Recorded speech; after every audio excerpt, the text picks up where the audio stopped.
L-aħbar li l-uffiċjal tal-Pulizija Kurt Rizzo li forma parti mill-Special Intervention Unit l-SIU ġie sospiż mill-Korp tal-Pulizija wara li allegatament ittestja pożittiv għad-droga kokaina u li kien involut fliks ma' traffikanti ta' droga intlaqet minn skieti tar-raxx min-naħa tal-Partit Nazzjonalista u l-akkolti tiegħu.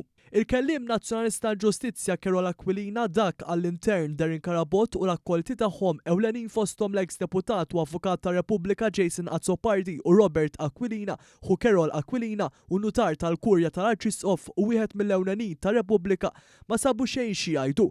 F'okkażjonijiet oħrajn meta jkun hemm storja dwar il-korp tal-Pulizija dawn saħansitra jitfixklu f'saqajhom minn minnhom se joħroġ l-ewwel biex jagħmel kapital politiku. Fil-każ ta' Kurt Rizzo iżda belgħu il-sienhom. Kurt Rizzo huwa tifel tal-eks kummissarju tal-Pulizija John Rizzo li llum huwa wkoll ir-rappreżentant tal-Oppożizzjoni Nazzjonalista fuq il-Kummissjoni Permanenti kontra l-Korruzzjoni.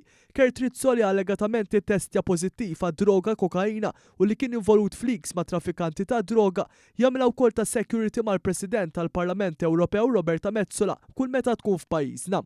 One News huwa informat li Metsola speċifikament titlob dejjem li tingħata s-servizz ta' sikurtà minn Kurt Rizzo u ta' żewġ uffiċjali oħrajn tal-korp. Sa dan it-tant quddiem l-aħbar li xelet pajjiż kemm minħabba l-gravità tal-allegazzjonijiet fil-konfront ta' Rizzo kif ukoll minħabba il-parentela li dan għandu mal-eks kummissarju tal-Pulizija, il-medja f'pajjiżna tagħta importanza kbira b'xi eċċezzjonijiet bħat Times of Malta li dalgħodu tifned l-istorja fil-paġni ta' ġewwa tagħha.